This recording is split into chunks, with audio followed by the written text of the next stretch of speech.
चलिए start recording करते हैं और सीधे पीपीटी पे आते हैं। तो नमस्कार साथियों, शिक्षा शास्त्र की एक और क्लास में आप सभी का स्वागत करता हूं। मेरा नाम है अनिकेत। चैनल पे जितने भी लोग नए हैं, कहीं से भी आ गए हैं, आपके स्लाइड पे शो हो रहा है तो चैनल को जरूर लाइक सब्सक्राइब शेयर करें, क्योंकि यहाँ एजुकेशन का कोई न कोई क्लास रेगुलर अपडेट होता है। और अगर हम लोग बात करें तो हम लोगों ने मेंटल हेल्थ का टॉपिक कवर कर लिया था। इंपॉर्टेंट चीज़ उसमें एडजस्टमेंट भी पढ़ लिया था, कैरेक्टरिस्टिक भी पढ़ ली थी, पर अब ज़रूरत है थोड़ा सोशियोलॉजी पढ़ने की, जिसमें इसका भी अगर जो नेट जेआरएफ के बच्चे होंगे उनके लिए क्लियर पता होगा कि फाउंडेशन ऑफ ह्यूमन सोशियोलॉजी उनके लिए एक अलग से पूरा पेपर होता है। पर यूजी में क्या होता है कि पीजी कंबाइन चलता है, कुछ उनको बेसिक से फिलोसफी पढ़नी होती है जो कि सारी क्लासेस अपलोड है, और थोड़ा सा उनको सोशियोलॉजी का भी कॉन्सेप्ट समझना पड़ता है। तो आते हैं सीधे टॉपिक पे। तो अब जैसे ये होता क्या है, यहाँ पे हम लोग जो देखेंगे शैक्षिक समाजशास्त्र क्या है, इसका नेचर समझेंगे, मीनिंग देखेंगे और इसका रिलेशनशिप समझने की कोशिश करेंगे। तो जो प्रॉपरली हमारा देखो, एक चीज़ ये है कि यहाँ पे हम लोग शैक्षिक समाजशास्त्र पढ़ते हैं, ठीक है, इस चीज़ को ध्यान देना। ठीक, शैक्षिक समाजशास्त्र जो पढ़ते हैं तो दो चीज़ें होती है। जैसे हम लोग अभी तक जितनी भी चीज़ें पढ़ के आए हैं, चाहे वो एजुकेशनल हमारी फिलोसफी हो, चाहे हम लोग अभी तक साइको पढ़ के आए हैं, तो वो एजुकेशन क्या है कि अपने आप में कंप्लीट नहीं है। कुछ न कुछ चीज़ों की से हेल्प लगती है, जिससे ये क्या होता है कि खुद को डेवलपमेंट कर सके। तो उसी तरह हम जब सोशियोलॉजी पे आते हैं तो हम जानने की कोशिश करते हैं कि शिक्षा कैसी होनी चाहिए, समाज का पर्सपेक्टिव क्या होता है, सोशल पावर्स क्या होती हैं, उनको, उनके कॉन्सेप्ट को, उनके जो फैब्रिक्स है, फोर्सेस है, लर्निंग सिस्टम है, इन सब चीज़ों को हम अंडरस्टैंड करने की कोशिश करते हैं। अब अगर हम समाज विज्ञान की बात करें क्या है, तो सबसे पहले जो इसे होता है, ये सब्जेक्ट था, अचानक से नहीं आया। 1815 में इसके जो फाउंडर हैं अगस्त काम्टे माने जाते हैं, ठीक है। तो 1850 में इन्होंने इसको ओरिजिन में लाया। इसके पहले तक समाजशास्त्र नाम का कोई विज्ञान नहीं हुआ करता था। और और ये आया क्यों? इंडस्ट्रियल और कह सकते हो सोशल मूवमेंट्स के चलते ये नया सब्जेक्ट हमको मिलता है देखने को, या फिर जो हम फ्यूचर में आगे पढ़ना शुरू कर देते हैं। अब इसमें जो देखा जाता है एक्चुअली में क्या क्या हम देखते हैं प्रॉपर, तो हम देखते हैं कि सिस्टम एज एक्शन, ये कहते हैं मैक्स वेबर, यानी सामाजिक कार्यों की जिसमें हम व्याख्या करते हैं। अगर कूले और मूर की बात करें तो व्यक्ति के बहुमुखी व्यवहार का अध्ययन करना होता है, यानी multi dimensional behaviour of the individual. अगर हम इमाइल दुर्खीम की बात करें, अब ध्यान देना ये सभी समाजशास्त्री हैं, ठीक है, जितने भी यहाँ इन कोट्स दी गई हैं, तो ये सभी समाजशास्त्रियों का पर्सपेक्टिव है समाज को लेकर। जबकि हम इमाइल दुर्खीम की बात करते हैं तो ये क्या कहते हैं, science of collective response representation, यानी सामूहिक प्रतिनिधित्व का विज्ञान है। वहीं ह्यूमन्स ओरिजिन यानी ब्लैकमेयर एंड गिलिन के हिसाब से देखा जाते तो वो कहते हैं कि मानव जाति के संबंध से उत्पन्न घटनाओं का अध्ययन करना है। और ओडम कहते हैं कि द साइंस ऑफ सोसाइटी, यानी समाज शास्त्र समाज का विज्ञान है। और देखो यहाँ साइड में दिख रहा होगा, तो मैंने पूरा मैटर इसको प्रिपेयर किया, फिर एआई का यूज किया। तो इसने क्या किया कि इसको समराइज करके एक सिंगुलर लाइन में पूरे जो 10 पेज 15 पेज का रिटन मैटर था उसको बहुत ही शार्ट में समराइज कर दिया कि क्लास में कैसे देना है। और अगर डिटेल में चाहिए तो बताना, ग्रुप में पीडीएफ में डाल ही देता हूँ। तो आगे बढ़ते हैं। अब अगर हम देखा जाए तो सोशल नीड्स और एजुकेशनल स्ट्रक्चर क्या है, था ठीक है। तो ये कह सकते हो कि एक ऐसा बॉन्ड है जो टूट नहीं सकता है। शिक्षा समाज का क्या जो बॉन्ड है कि चाहे जितना खींच लो, ये अगर बीच में यहाँ गांठ लगी है तो ये गांठ टूटेगी नहीं, ये बॉन्ड जो बन गया है ये टूटेगा नहीं। चाहे सोसाइटी से जितना खींच ले, चाहे एजुकेशन जितना खींच ले। क्यों? क्योंकि क्या होता है, जो सोशल की नीड होती हैं उनकी चीज़ें समय के साथ चेंज होती है, और उसके कारण क्या होता है, एजुकेशन का भी स्ट्रक्चर बदलता है, समाज का भी स्ट्रक्चर बदलता है, यानी दोनों पैरेलल चलते हैं और दोनों में बदलाव होता रहता है। शिक्षा क्या होती है, व्यक्ति के समाज के अनुरूप कार्य करने के लिए प्रेरित करती है कि भाई जहाँ की जैसी सिस्टम होगा वहाँ वैसी शिक्षा होगी, सीधी सी बात। अब अगर हम देखा जाए थोड़ा सा हिस्ट्री देख लेते हैं समाज में, अगर हम शुरू करें तो जैसे हमारा एजुकेशन वहाँ कैसी थी।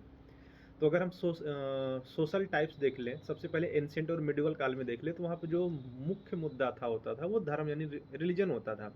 तो उस समय जो एजुकेशन का मेन गोल क्या था कि कैरेक्टर और स्पिरिचुअल डेवलपमेंट पे फोकस किया गया। जब हम मॉडर्न समाज की बात करते हैं तो यहाँ पे क्या साइंस और लॉजिक की बात आ गई कि हम अब साइंस और लॉजिक तर्क पे बात करेंगे। तो यहाँ पे इंडिपेंडेंट डिसीजन मेकिंग यानी स्वतंत्र निर्णय लेने का अधिकार फोकस किया गया और आपको साइंस की ओर ढकेला गया।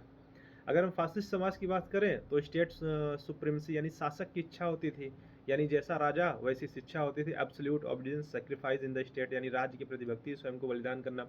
अगर हम डेमोक्रेटिव पर्सपेक्टिव से देखें तो क्या थी, फ्रीडम थी, इक्वालिटी थी, फ्रेटर्निटी थी, यानी स्वतंत्रता, समानता, बंधुत्व।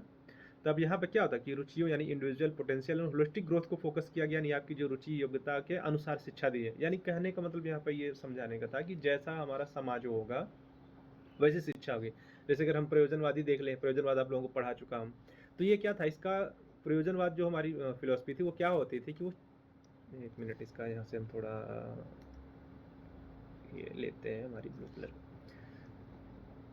चेंजेबल चीज़ों को मानती थी। तो यहाँ पे इसीलिए इन्होंने लिखा कि एडाप्टेशन ऑफ टू सरकमस्टेंस, यानी जैसी सिचुएशन होगी तो शिक्षा का स्वरूप कैसा होगा वहाँ पे, डिस्कवरी ऑफ न्यू ट्रूथ्स, यानी नए नवीन सत्य, नए ज्ञान की खोज की ओर बढ़ेंगे।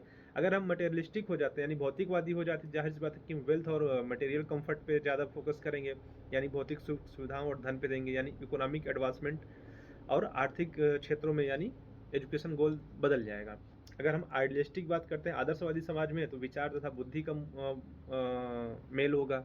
तो इसमें क्या होगा कि आपके कैरेक्टर डेवलपमेंट, कैरेक्टर बिल्डिंग और मोरल डेवलपमेंट जैसी चीज़ों पे फोकस किया जाए। यानी ये समझाने के लिए कि जैसी सोसाइटी होती है एजुकेशन वैसे ही जाएगा।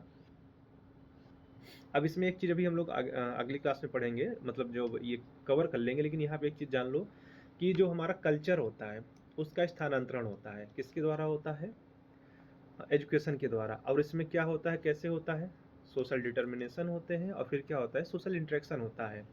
अब इनके द्वारा क्या होता है कि व्यक्ति जो भी होता है, संस्कृति के मध्य क्या होता है, मुद्दे लिखा है, देखो एआई से इसीलिए मैं ज़्यादा यूज नहीं करता, खुद से लिखता हूँ।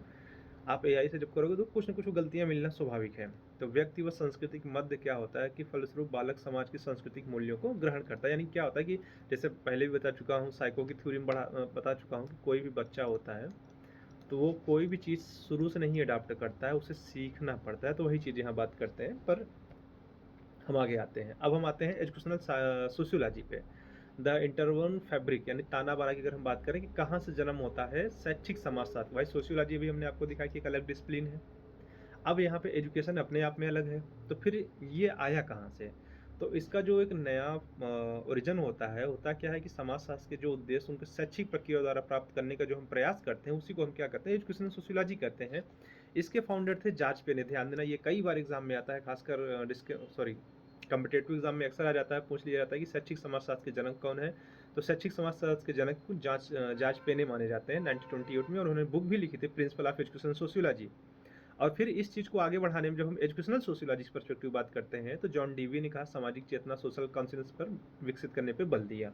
यानी ध्यान दिया, हमने सोशियोलॉजी समझ लिया, देन हमने देखा कि जॉर्ज पेने ने कैसे इसको डेवलप किया। अब यहाँ पे देख लेते हैं कि कौन सी चीज़ें हो, जैसे शिक्षक क्या रोल हो सकता है। शिक्षक क्या होता है, समाज के संदर्भ में शिक्षक के कार्य क्या होता है, ज्ञान प्राप्त करना होता है।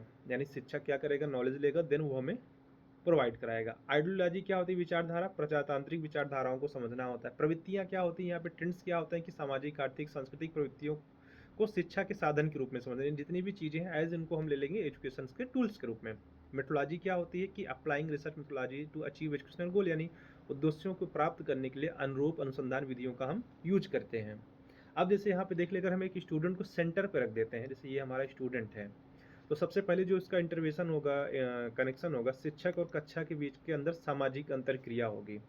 सबसे पहले क्लास में हो गया, फिर क्लास के बाहर क्या होगा कि आंतरिक संगठन होगा, स्कूल का इंटरनल ऑर्गेनाइजेशन होगा, जहाँ पे बिल्डिंग्स होंगी, खाने पीने की चीज़, कैफेटेरिया हो गया, लैब्स होंगे, खेलने के लिए तमाम चीज़ें हो जाएंगी। फिर तीसरे स्टेज पे क्या आ जाएगा, परिवार व समुदाय, कल्चरल मांग आ जाएंगी, और लास्ट में आ जाएगी फैमिली, कम्युनिटी की कल्चर डिमांड्स आ जाएंगी। और उसके बाद जो और आउटर चला जाता है, आपका मास मीडिया आ जाता है, रेडियो आ जाएगा, टीवी आ जाएगा, इंटरनेट आ जाएगा। यानी कह सकते हो कि शिक्षा की संपूर्ण प्रक्रिया पर बाह्य सामाजिक व्यवस्था का प्रभाव होता है। यानी जो हमारा आउटर सोशियोलॉजिकल सिस्टम है उसका पूरा इफेक्ट पड़ता है स्टूडेंट पे, यानी यहाँ पे जो हमारा सीखने वाला होता है। और ये कैसे ढांचा बनता है, पहले यहाँ से है, फिर यहाँ पे, फिर इसको यहाँ पे ले लो, और देन यहाँ ले लो। अब इसको अगर हम कह दें कि क्या है शिक्षा और समाज, तो बिल्कुल अलग नहीं किया जा सकते। शैक्षिक समाजशास्त्र जो होता है शिक्षा को क्या करता है, डेमोक्रेटिक और सोशल पर्सपेक्टिव देता है, जो क्या होता है कि बच्चों के या किसी भी सोसाइटी के एक स्ट्रॉन्ग बॉन्ड या भविष्य को निर्माण करने के लिए आवश्यक होता है। ठीक। और इसी में एक चीज़ आता है कि जो हमारी सांस्कृतिक संरक्षण का माध्यम भी होता है, आगे आप लोगों का टॉपिक है ये कल्चर एंड एजुकेशन, ठीक है। कल्चर, तो इसमें क्या होता है कि जो हमारी शिक्षा होती है, समाज की सामाजिक विरासत, सभ्यता, संस्कृति को क्या होता है कि पीढ़ी दर पीढ़ी सुरक्षित रखने के लिए एक महत्वपूर्ण साधन है। खैर यहाँ पे पढ़ना नहीं था लेकिन लगा रखा है तो थोड़ा समझ लीजिए कि टूल होता है। अगर एजुकेशन ना हो, ठीक है, तो क्या होगा कि जो कल्चर है हमारा वो प्रॉपर उतने लंबे समय तक, या कह सकते हो कि जो पीढ़ी दर पीढ़ी हम ट्रांसफ़र करते हैं उस तरीके से वो ट्रांसफ़र ना हो पाए। सो यहाँ पे क्या था कि समाजशास्त्र हमने देख लिया,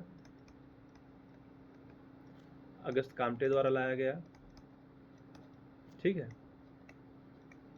इन्होंने बुक भी लिखी थी प्रिंसिपल ऑफ सोशियोलॉजी करके, नहीं, वो principle of education sociology George पेने।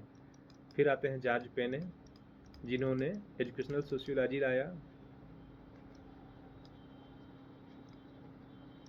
ठीक है। कब लाया? 1928 में, और इन्होंने बुक लिखी थी educational principle of educational sociology, ठीक। तो ये मेन थीम थी। एजुकेशनल सोशियोलॉजी का कॉन्सेप्ट ही यही है कि एजुकेशन को समाज के पर्सपेक्टिव से देखना और उसमें क्या चेंजेस लाए जा सकते हैं, समाज में कैसी एजुकेशन होती है, इन सारी चीज़ों को समझना है। अब अगर किसी को डिटेल में कॉन्सेप्ट चाहिए तो बता देना, और इसकी एक बुक भी मैं PDF फॉर्मेट में डाल दूंगा जिसमें आपको पूरा मिल जाएगा। ये शॉर्ट फॉर्मेट में क्लास थी, लेकिन डिटेल में मैं जब ये क्लास अपलोड होगी तो आपको PDF भी दे दिया जाएगा। और जितने भी लोग चैनल को देख रहे हैं चैनल को ज़रूर लाइक सब्सक्राइब शेयर करें।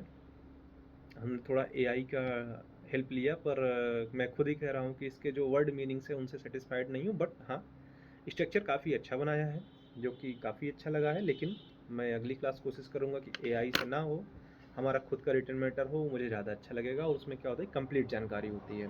सो मिलते हैं आप लोगों से नेक्स्ट क्लास में, तब तक चैनल को ज़रूर लाइक सब्सक्राइब शेयर करें। Thank you.